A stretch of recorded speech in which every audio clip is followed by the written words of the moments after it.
Here's what he wrote to Tulsi Gabbard. Now, Tulsi Gabbard is a former member of Congress who currently serves as lieutenant colonel in the U.S. Army Reserve, and unlike Mitt Romney, has been deployed. Quote, Tulsi Gabbard is parroting false Russian propaganda. Her treasonous lies may well cost lives.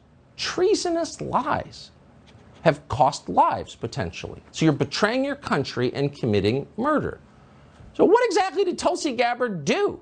Did she call for a violent overthrow of the United States government? Did she come out and pledge allegiance to Putin? Did she get a Cyrillic tattoo on her neck? No, she didn't. What she said is, we have a problem. Here's how we know. She cited publicly available information and said we should probably deal with that problem. But in case here you have Mitt Romney, who was a consultant, for God's sakes, accusing someone who's been in the Army for nearly 2 decades of treason. People didn't used to talk that way. Treason is a death penalty offense.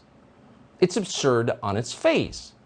But if you watch the video that got Mitt Romney to call a fellow American treasonous and suggest she was committing murder, it really makes your head spin. Here's what Tulsi Gabbard actually said that made Mitt Romney accuse her of betraying her own country. Watch. Here are the undeniable facts. There are 25 to 30 U.S.-funded biolabs in Ukraine. According to the U.S. government, these biolabs are conducting research on dangerous pathogens. Ukraine is in an active war zone with widespread bombing, artillery, and shelling, and these facilities, even in the best of circumstances, could easily be compromised and release these deadly pathogens. Yeah, she hates our country because she's worried that a pathogen might escape from a biolab and hurt people. There's no recent precedent for that, so she's clearly listening to Alex Jones too much, and she's treasonous. Actually, everything that Tulsi Gabbard said, as you know, is true. It's not a Republican issue, it's not a Democrat issue, it's a factual issue. And even in war, truth is a defense. In fact, it's the only defense. Is it true? And in a free country, you can speak the truth. That right can never be taken away, or else it's not a free country. But by the way, since we're speaking of facts, the director of the U.S. Cooperative Threat Reduction Program, a man who would know, a man called Robert Pope, has confirmed that scientists are keeping Soviet-era pathogens for research purposes in Ukraine. They told us they were destroying them. They should have destroyed them, but they haven't. What could go wrong in an active war zone? And they knew that those pathogens existed and were being experimented upon, researched, and they didn't secure them before the Russians invaded, though they knew the Russian invasion was coming because they told us. And then Tory Newland, the Undersecretary of State who oversees this disaster, testified under oath that yes, Russian forces might seize those biolabs in Ukraine, and we should all be very worried about that possibility. Over the weekend, CBS News reported that Pentagon officials have confirmed that these biolabs in Ukraine are in fact conducting research on anthrax and other, quote, deadly pathogens. Pentagon official I talked to this morning said there is no movement of chemical weapons into Ukraine. At least they're not seeing the signs of it. The concern is that the Russians will seize one of these biomedical research facilities that Ukraine has, where they do research on deadly pathogens like botulism and anthrax, seize one of those facilities, weaponize the pathogen, and then blame it on Ukraine and the U.S. because the U.S. has been providing support for some of the research being done in those facilities. Okay, so we're a little confused about what all the hyperventilating is about. Now, you just heard CBS say, and you've heard many say, that Russia may seize these biological agents in Ukraine and use them against the Ukrainians and who knows who else. Now, you would pause and think, well, wait a second, if these are Soviet-era weapons, then presumably the Soviets, now called the Russian government, probably have their own, so why would they want to seize stuff they already have? It doesn't actually make a lot of sense, but whatever. You'll notice that the reporter you just saw at the beginning of the clip admits that these pathogens are in Ukraine. They're doing research on botulism and anthrax. So any reasonable person would be concerned by that because there's a war going on. And by the way, why were they funding this in Ukraine in the first place? But that's really a secondary question. Maybe we can get to the bottom of that when the war's over. But Tulsi Gabbard addressed, and only addressed, the danger that innocent people could die because these weapons, apparently these pathogens, these agents exist in Ukraine. She didn't blame it on Russia. She didn't blame anybody. She just said, this is the thing. Unsecured bioweapons in a war zone are a bad idea. That's not reasonable now? That's treason? Reason isn't part of the way people are thinking now. Everybody in leadership has completely lost the ability to think beyond the next tweet. Who is thinking about tomorrow or next month or 20 years from now? Not one person. And anyone who tries is an agent of Putin. Now to a story of Russian disinformation that has been quickly embraced and amplified by some in America's right-wing media. When State Department Undersecretary Victoria Nuland confirmed this week that there was bio-research going on in Ukraine, critics say that Tucker Carlson of Fox News took those remarks out of context. Now you see the Chinese government kind of openly repeating Russian propaganda, for example, about the supposed American biolabs in Ukraine. This Russian misinformation about biolabs in Ukraine, people on the Trump right who are actually parroting Russian propaganda every day and every night. These supposed biolabs.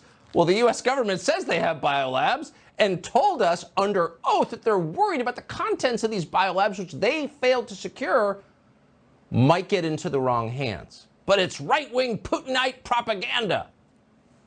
We're taking Nuland's remarks out of context. Okay, what's the right context? We asked. No one told us. Robert Pope's remarks, were they taken out of context too? This is insane. There's a problem. Before we even assign blame to the problem, it might be worth thinking through how to fix the problem. But no. Anyone who mentions it should shut up. And not just shut up, be shut up by force if necessary, with jail time. Now, we're going to do something we almost never do. We're going to play you a clip from The View, which is now calling for a Department of Justice investigation into this show and Tulsi Gabbard. Watch. What Tucker Carlson parrots every night on Fox News, what Tulsi Gabbard is spreading, is actually helping Putin get away with criminal acts against innocent Ukrainian civilians. And I think DOJ, in the same way that it is setting up a task force to investigate oligarchs, should look into people who are Russian propagandists and shilling for Putin. That's being, if you are a foreign asset to a dictator, it should be investigated. In fact, I remember when Tulsi Gabbard, and I even hate that we're discussing it because I think to myself, who is this woman? How do you not call out something that is repeating false Russian propaganda and that has been brought down? They used to arrest people for doing stuff like this. Really? They used to arrest people for saying stuff like this? When did they arrest people for saying stuff like this? And who is they exactly? Well, the former Karen Elaine Johnson didn't tell us. She kept it vague because that way it's a lot more threatening and maybe you will shut up. And again, we hesitate to show clips from that show. It's an IQ killer. But we're making an exception tonight because The View is not alone. A lot of people sound like this. And it's one of these processes where it sounds insane for sure. I can't believe they said that. And then over time, what sounded crazy the first time you heard it sounds a little more normal. And then 3 weeks into the war, it sounds like probably pretty necessary. Keith Olbermann is always at the cutting edge of things like this. He was watching The View today, doesn't have a lot else to do, and he responded to that segment by writing this on Twitter. They, us, are Russian assets, and there is a war. There's a case for detaining them militarily. Trials are a sign of good faith and patience on the part of democracy. So we're at war with Russia. We must send you to the gulag because freedom. Because a democracy, the one thing democracy doesn't have patience for is dissenting views from its own citizens, particularly citizens who sincerely hope and pray for the best for their own country. Those people must be imprisoned militarily. Tulsi Gabbard knows very well what wise assessments of crises look like. Mitt Romney says she should be arrested for it, but she hasn't been yet, so she joins us tonight. Tulsi Gabbard, thanks so much for coming on. So, Thank you, Tucker. What would be your response to Mitt Romney?